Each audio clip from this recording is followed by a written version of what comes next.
Welcome back, everyone. Ready for another deep dive? Absolutely. Always ready to learn something new. Well, today we're tackling a topic a lot of you have been asking about: second marriages. And more specifically, Specifically, the role purpose plays in making those marriages work. got it. I think we've got just the source for this. You bet. We're heading straight to Chapter 3 of Second Marriages: Why 40% Succeed and 60% Don't.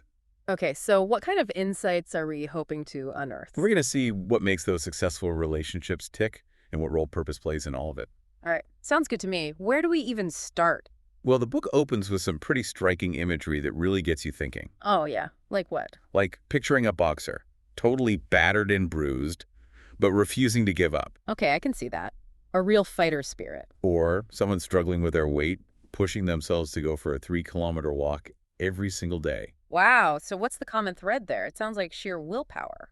It does, doesn't it? But the book suggests it's something even deeper driving them. Deeper. You mean like a sense of purpose? Exactly. The book argues that purpose is what fuels their actions, their why. That's interesting. So it's not just about physical stuff, but like a mindset that applies to everything. That's exactly right. And it's especially crucial in relationships, especially second marriages. So the book is saying finding your purpose is key to a successful second marriage. Makes sense. Yeah, and it goes a step further, saying you need to figure that purpose out before you jump into a relationship. Oh, before. Why so important? Well, the book warns against what it calls parasitic relationships. Parasitic. That sounds a little harsh. What does that even mean? Means one person is purpose-driven while the other is kind of lost, lacking direction. So it's like one person's carrying all the weight, pushing the other to change and grow. Exactly. It leads to an unequal effort, and the purpose-driven one ends up feeling drained. Like they're being taken advantage of. Makes sense. And the book says this lack of individual purpose makes the relationship itself directionless. Kind of like a ship without a rudder, just drifting around aimlessly. Perfect analogy. And it's easy to fall into that trap, especially in a second marriage. Oh, how so? Well, you might be so focused on avoiding past mistakes that you forget about your own growth. Right, trying not to repeat the same patterns. But you have to grow as individuals, too. That's what the book argues. It's not just about dodging those pitfalls, but about actively cultivating a purposeful life.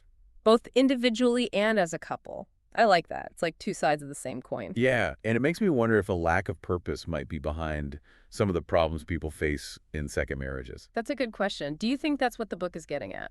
I think so. It seems to be a recurring theme. And it's not just about avoiding negative outcomes, but achieving something more. More? Like what? Like a deeper sense of fulfillment, bringing your whole authentic self to the relationship. Oh, yeah. When you know yourself and your passions, that's when you can truly shine. Exactly. And the book says that genuine self-expression usually earns respect. Respect from your partner, but also from other people in your life. Right. There's something magnetic about someone who's living their purpose. It's like they radiate confidence without even trying. So true. And you know what? The book uses a pretty surprising example to illustrate this. Oh, really? Spill the beans? What is it? The story of Adam and Eve. Adam and Eve. Wow. Okay. Didn't see that coming. What's the connection there? Well, the book points out that Adam was already living his purpose, tending the garden, before Eve even showed up. Huh. You know what? I never thought of it that way. Right. And the book interprets this as a message that your purpose isn't dependent on a partner. It exists on its own. So it's saying you shouldn't be searching for someone to complete you. Exactly. It's more like two whole people coming together to create something even greater. I like that a lot. Building on each other's strengths, but not depending on each other for your own sense of purpose. And that leads perfectly into the next big point the book makes. Which is? The dangers of getting married for the wrong reasons. Oh, yeah, like being afraid of ending up alone or caving to societal pressure. You got it. Or even just wanting to escape a bad situation. Right, using marriage as a Band-Aid. And the book explores how those motivations can sabotage a relationship right from the start. Especially if you're in that desperation mode, you might miss some red flags. Oh, absolutely. And it makes you settle for less than you deserve. It's like you're so focused on finding anyone that you forget what a healthy relationship should look like. Exactly. The book emphasizes that a relationship should enhance your life, not just fix it. Right. True fulfillment comes from within, from aligning your life with your purpose and your values. This is giving me so much to think about already, especially that idea of purpose being so central to a successful second marriage. It really is a game changer, isn't it? And this is just the tip of the iceberg. Oh, I know. I'm already hooked. And I'm really eager to dive into how all this plays out in the everyday reality of marriage. Me too. Stay tuned, because in part 2, we're going to tackle just that. So you're curious about how this whole purpose thing plays out in everyday married life, right? Yeah, exactly. Does the book get into those day-to-day details? Oh, it does. And it acknowledges that real life, well, it's not always sunshine and roses. That's good to hear. I was wondering about that. Some of these self-help books can feel a little too idealistic. Right, like they're glossing over the tough stuff. But this one's pretty grounded. It even compares conflict in a relationship to two porcupines trying to huddle together. Porcupines. Okay, that's a new one. Right. They want to be close for warmth, but gotta be careful of those quills. I get it, that tension between intimacy and protecting yourself. So how does purpose help with those prickly moments? Well, the book says when both people have a strong sense of purpose, they're less likely to view each other as the enemy. Because they're both working towards a common goal, even if they disagree on how to get there. Exactly. It's like having a shared compass, even when you're arguing about which path to take. Instead of getting stuck on who's right or wrong, you can focus on solutions that align with your values. Yeah, it's about collaborating, not competing. And the book applies this to other areas too, like finances. Oh, finances are definitely a hot topic in relationships. How does purpose play into that? Well, instead of just splitting bills or having separate accounts, the book suggests talking about your shared financial goals. Figuring out what you're both working towards, what your priorities are. Exactly. And then figuring out how to use your money to achieve those dreams together. That's interesting. It's not just about being practical. It's like creating a shared financial vision. Right. It's aligned with your purpose as a couple. And then there's the whole blended family situation. Oh yeah, that can be a minefield. How does purpose help with that? The book says it's key to creating a sense of unity, like figuring out what kind of home you want to create together. Talking about shared values, traditions you want to keep, new rituals you can create as a blended family.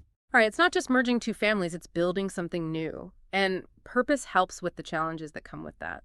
Like step parenting and dealing with all those different personalities and dynamics. Yeah, it's a process. And the book also emphasizes the importance of self-care during that transition. Oh, that's so important. It's easy to get caught up in trying to make everyone else happy and forget about yourself. Exactly. And that can lead to resentment and burnout. The book has some practical tips for self-care, even when life's hectic. Like what? Scheduling date nights, finding hobbies that bring you joy, even just taking a few minutes each day to just be. I like that because taking care of yourself is not selfish. It helps you be a better partner and parent. Right, you can't pour from an empty cup. And speaking of filling your cup, that leads into another key point. Which is? Nurturing your own individual purpose within the marriage. Oh, so it's not about losing yourself in the relationship. No, it's about two individuals creating a shared life, but still honoring their own passions and gifts. Because sometimes you can lose sight of who you are when you're so focused on being a partner or parent. Absolutely. So the book encourages open conversations about dreams and aspirations. So each partner feels seen and heard and supported. Exactly. And that support can go beyond just words. It can be practical too. Like helping each other achieve those goals, maybe watching the kids so your partner can work on a project or something. Right. Showing your commitment through actions. And when both partners feel supported, it creates a positive cycle, They bring that energy and fulfillment back into the relationship. making it more dynamic and inspiring for both of them. But of course, this purpose-driven life isn't always easy. I imagine there are sacrifices and compromises along the way. Definitely. But when you're committed to purpose, those sacrifices feel more like investments in something bigger. It's not about getting your own way all the time, but about making choices that align with your shared goals. And those sacrifices can actually be bonding for a couple.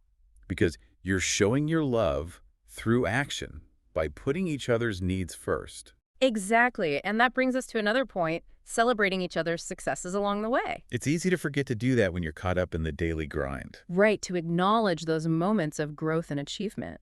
So the book encourages couples to be each other's cheerleaders. To celebrate those milestones, big or small, and really show your appreciation. Yeah, because those celebrations strengthen the bond and remind you that you're on this journey together. It's about adding those moments of joy and recognition to the everyday flow of life. Exactly. And then there's the idea of finding shared experiences that align with your purpose as a couple. Oh, like hobbies or volunteer work that you both enjoy and that reflect your values. Right, it's about connecting on a deeper level and making a difference together. And it doesn't have to be something grand. It could be as simple as starting a garden or taking a class. The important thing is that it's meaningful to both of you.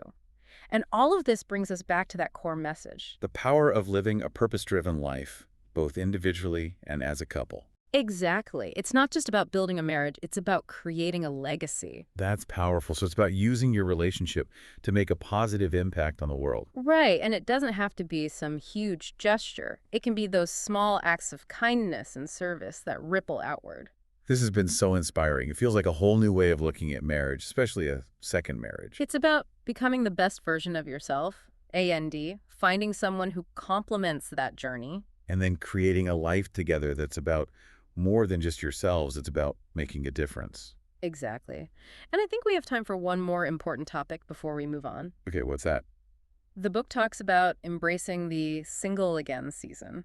Oh, yeah, I was curious about that because sometimes after divorce, people feel like they need to find someone new right away. Right, like there's this pressure to jump back into a relationship, but the book says to resist that urge. And instead, use that time for self-discovery and healing. Exactly. It's about getting to know yourself again, healing from past hurts, and figuring out what you really want. So it's like hitting the reset button, a chance to figure out who you are outside of a relationship. Right, because a healthy relationship starts with two whole individuals. And sometimes that wholeness requires time alone. Especially after a divorce, there's probably a lot to process and learn from. The book has some suggestions for making the most of that time, like seeking support from friends and family. Doing things that bring you joy, taking care of your well-being. It's about using that time to rebuild a strong foundation for future relationships. And remembering that being single isn't a failure, it's a chance for growth and transformation. Exactly. It's an opportunity to prepare for a future relationship that's healthy and aligned with what God wants for you. This is so encouraging. It's a reminder that even after heartbreak, God can use those experiences to shape us for something better. Absolutely. And I think that message of hope is especially important for people going into a second marriage. It's about believing that God can heal those wounds and create something new and beautiful. Exactly. So embrace that single again season and use it to grow and prepare for an amazing future. Wow, it's amazing how much we've covered. We started with that boxer and the walker, then talked about those parasitic relationships. Yeah, and we even got into the nitty-gritty of finances and blended families. And it all comes back to purpose, not just for ourselves, but for the marriage to work. It's a whole different way of looking at things. It is, isn't it? It's like shifting from marriage being the goal to it being this shared journey. Right. And I like how the book doesn't sugarcoat things. It admits that second marriages come with their own Oh, baggage. absolutely. Past hurts, blended families, societal pressures, you name it. But it gives you hope and a way to deal with all that. Speaking of hope, divorce can be so tough. Is it even possible to approach a second marriage with optimism? How does the book handle that? Well, it emphasizes forgiveness, forgiving yourself and your ex. That makes sense. Holding on to resentment just keeps you stuck in the past. Exactly. It keeps you from moving on. The book says it's about recognizing that everyone messes up, we all make mistakes. And that sometimes pain is part of growing. Letting go of the hurt makes space for healing and new beginnings. Right. And it's not about saying what happened was okay. It's about releasing yourself from that burden. It's like making room for something better. Yeah, creating space for new love and joy. And you know what? The book says forgiveness can actually make you a better partner. Oh, how so? Well, when you're not weighed down by all that baggage, you can be more authentic and vulnerable. That reminds me of that saying, you can't pour from an empty cup. You need to heal and refill yourself first. Exactly. And the book encourages you to think of that filling your cup time as preparation for a successful marriage. Taking care of yourself, pursuing your passions, strengthening your faith. It's about becoming the best version of yourself, not for someone else, but for you. And I bet when you do that, you're more likely to attract someone who's also on that same path. You're right. It's not about finding someone to complete you, but someone who complements you. challenges you, supports you. So you both grow and become even better together. And when that happens, the book says you can become a real force for good. Like your relationship becomes about more than just the two of you. Right. Yeah. You have a shared vision, and that can inspire others too. This has been so eye-opening, a whole new way of thinking about second marriages. It really is. It's not just finding the right person. It's becoming the right person Yeah. and building a relationship on purpose. And mutual respect, a shared commitment to making a difference. There are so many practical tips in the book too. I highly recommend checking it out. I definitely will, and I hope our listeners do too. Me too. Just remember, finding your purpose and building a fulfilling relationship, it's a journey, not a destination. There will be bumps along the way. But with effort and a willingness to learn, you can create something truly amazing. And don't forget to celebrate each other's successes along the way. That's great advice. Thanks for joining us for this deep dive, everyone. Yes, thanks for listening. Keep exploring, and remember, you have the power to write your own extraordinary love story.